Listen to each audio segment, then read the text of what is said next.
I would like John Willett to meet some interesting people. Opposite me is Mr. Dean Howell. Mr. Howell is a noted writer, producer, and director of something that I've been told deserves a lot of airtime. And Dean, your cameras, your mic, your facilities, let's make some friends, okay? Yes.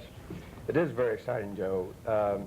In November, I'm a sculptor, not a... And a famous one, an award winner. And I had an opening to an exhibition, and at that opening, who is now my friend Amaunullah Haiderzad, came to see my work.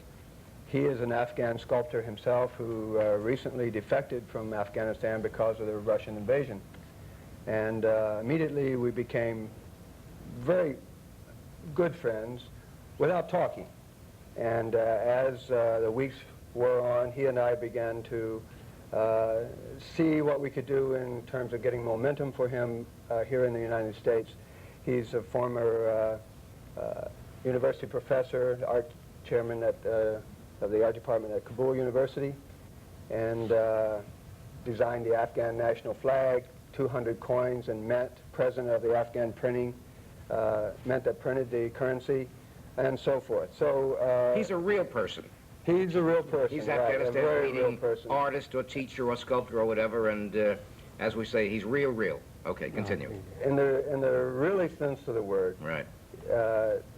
He's unlike anyone I've ever met. And as the weeks wore on, it came down to that we decided that he ought to be getting some press or something to help his life become a little easier for him and his family. So it ended up that I wrote a news release that ended up in the Soho News several months later. And after writing that release, I kept writing all night. And very excited about who he was and what he was. And I was a former university professor myself. I had some of the same concerns and goals in teaching about art and what is art and the artistic spirit that's in each of us. For me, he exemplifies the quality and the essence of an artist, and I've always been concerned with that in my teaching. It's a drama about more or less preserving the artistic spirit, I would imagine. And this, yes, it is. And this man, whose name I wouldn't dare to pronounce, you help me one more time? Amaunullah Haiderzad. This man, I would assume, plays himself in the play? He plays himself. I do myself. It's the first time I'm going to be on play. Dean Howell will invite us in, because I want to be there on the opening night. Tell us where and when and how. It's at the 28th Street Theater, Playhouse, between 7th and 6th Avenue. It opens on May the 2nd through the 14th, and we have a matinee on Saturdays. Let me hold it up and make it very official. Let me get a reaction from John Willett, who has written The Singer in the Stone. From what you've heard so far, John, is it appealing? I would say that we were dealing with darn near the same thing. Is that right? That's exactly what that book deals with, is the loss of the human imagination, which is, sounds like we're on the same track at any rate. You're talking about the loss of the human dignity and the human right to create. Freedom and... Freedom to create. And that book takes the premise that if you, that perhaps one of the things we may lose, we may give up in return for peace of all things, is our ability to imagine. True.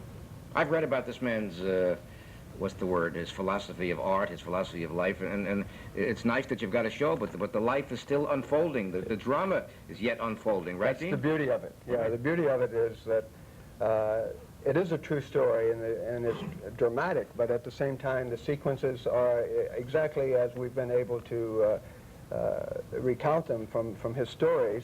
And the beautiful thing for me personally in writing it is I wanted from the very beginning to write my own personal philosophy. I've been writing a play for 2 or 3 years, starting and stopping.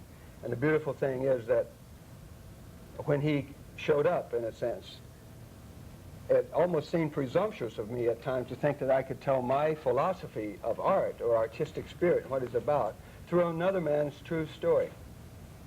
So I got on the phone and I called him very quickly when I realized how that may be.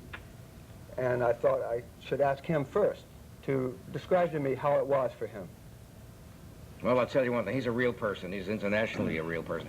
A lot of my friends have said, Joe, you got to be familiar with the Pop Network. We're going to meet the man behind the Pop Network, and you're going to be kind of intrigued, my friends, following these words. Let's watch closely, and then you might wind up on his TV show. You never know, right, Cliff?